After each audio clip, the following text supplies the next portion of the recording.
조선시대는 경조 5부 그래서 5수로 나눴었어요. 원래 옛날에는 전부 5이라는 숫자로 기본 숫자를 했어. 그래서 중심, 전후 좌우 개념으로 다 풀었어요.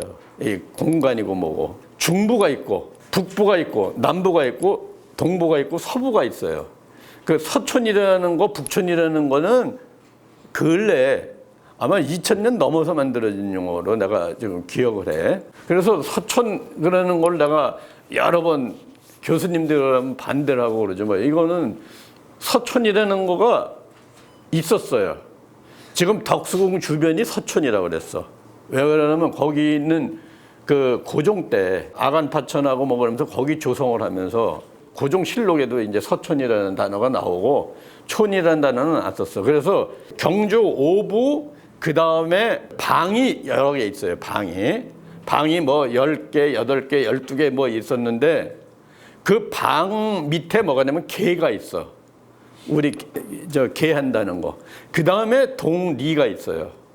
그래서 우리 리라는 거는 25가구를 리라고 그랬는데 이제 실록을 전부 보고 뭐 이렇게 보다 보면 원래 수돗물 상수도 이런 건 없었어요. 하수도라는 게 그냥 열린 이거고.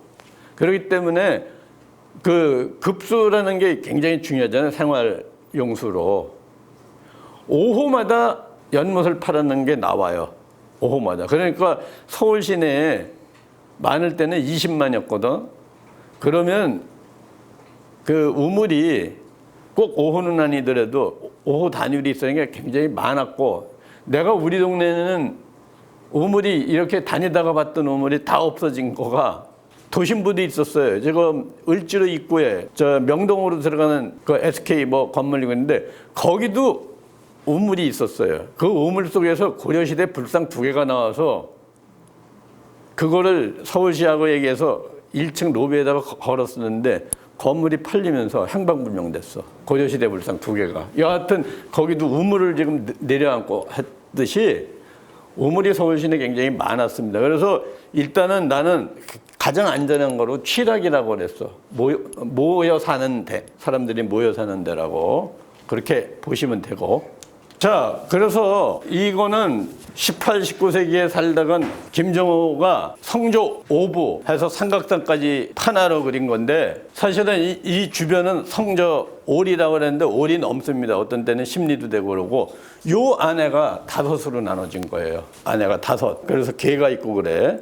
자, 그래서 가운데 중부는 노란색으로 칠했어요.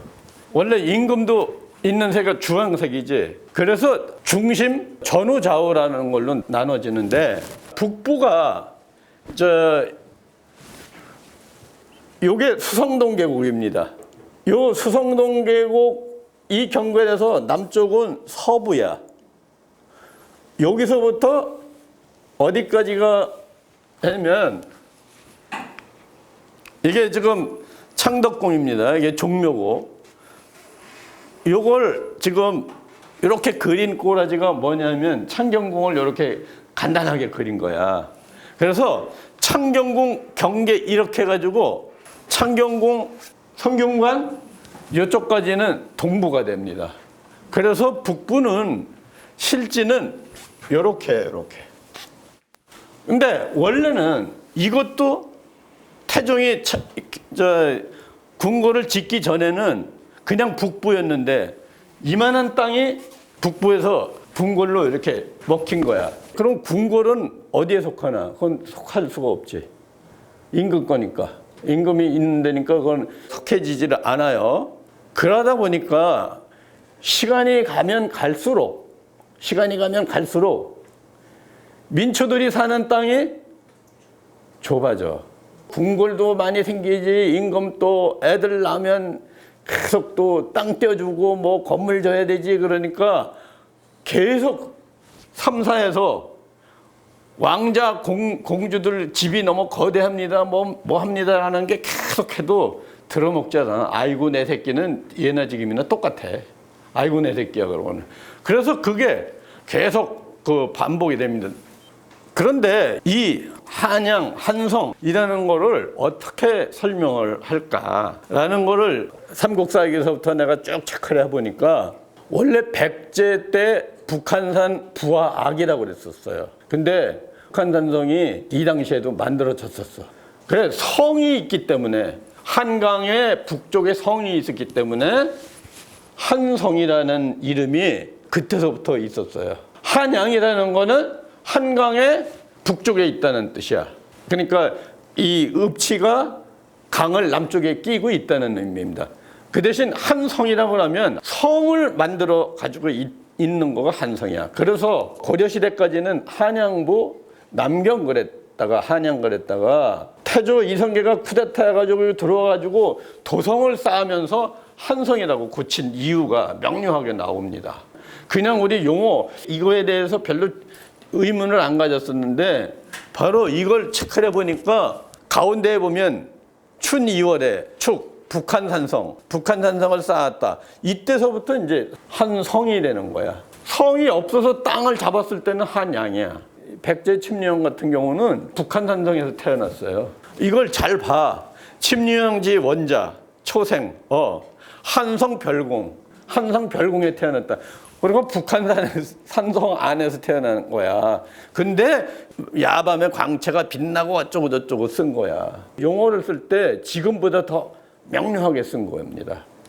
이거는 백제가 도망가서 있다가 고구려가 남하하기 시작하면서 쭉 이렇게 밀어내고 백제는 결국은 한번 까불었다가 자 공주로 갔다 부여로 옮기죠. 또 다시 신라가 밀고 들어가고 뭐 이러는데 이걸 뭐 내가 생각해 보다가 삼국시대 도루망이 굉장히 중요하게 생각을 해야 될 부분이구나. 그런데 포크레인이 생기기 전, 부르도자가 생기기 전까지는 길이 거의 많이 바뀌지 않았어요. 내가 그냥 계속 추적해 보니까.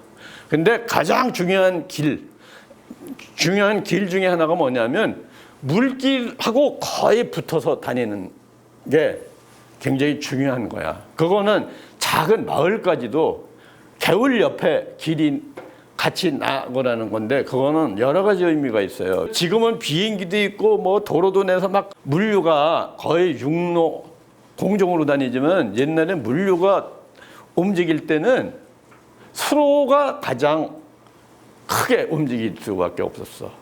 에? 그래서 수로가라는 게 물류가 움직이고 사람이 때로 움직이는 거에 가장 중요한 역할을 했기 때문에 그러다가 혹시 사고라도 막힌다 그러면 바로 뭘로? 육로로 갈아가고 또 육로로 가다가 용이하게 할 수 있었기 때문에 해야 되기 때문에 큰 길이 간선도로하고 큰 물길하고는 같이 갔고 그게 작은 도랑 옆에까지도 따라다녔구나라는 생각을 하게 됩니다. 남한강, 북한강에서 분지에 실개천이 이렇게 많은 데가 있나 한번 보자 그래가지고 한번은 다 체크해 본 적이 있어요. 그러고 보니까 실개천이 가장 많이 있는 데가 남한강, 북한강에서는 바로 우리가 살고 있는 여기야. 지금은 거의 다 메웠지만 실개천이 많이 있다는 거는 마을이 모여서 살 수 있는 기반 여건이 된다고 봐야 돼. 지금은 다 막혔죠. 고려시대 길이 있고 마을이 있다고 그러는 걸 지금 종로 3가에서부터 창덕궁 들어가는 서쪽 좌측 그러니까 그 고깃집 있고 뭐라는 길에 물길하고 같이 있는 걸 내가 20몇 년 전에 동아일보 꼬셔가지고 한번 크게 냈었어요. 이게 고려시대의 지역이다 그러고 지금은 딴 걸로 개발이 된 것 같아. 그래서 요 부분을 굉장히 중요하게 일단 아시면은 굉장히 중요한 거 읽어낼 수 있는 겁니다. 고려시대는 처음에는 양주라고 그랬다가 남경으로 했다가 한양이라는 이름을 붙입니다. 그게 이제 아까 얘기한 대로 성이 없기 때문에 한양이라고 붙인 건데 재미있는 게 그 남경 유수관, 종, 방, 부민, 실지 남경 유수부를 설치하고 그러니까 남경이라는 경자를 붙이면 3개 있었어요. 고려시대. 중경, 개성, 서경, 평양, 남경, 이 한양이야. 원래는 동경이 있었습니다. 경주. 근데 경주 있고 이 남경이 되기 전에 성종이 거기까지 갔다가 오다가 중간에 병을 걸려서 죽어. 그래가지고 워낙 멀고 옮기기가 돼서 잊어버리고 있었는데 그 다음에 가까운데 남경이라고 하기 시작합니다. 그래서 개경하고 남경하고 그때서부터는 굉장히 빈번하게 왔다 갔다 할 수 있는 여건이 되는 거는 삼각산 주변에 신라 시대부터의 절들이 고려 시대까지 남아있는 절이 많았기 때문에 임금들이 절에 빌러 다니고 그럴 때 삼각산 이 절들을 많이 다녔어.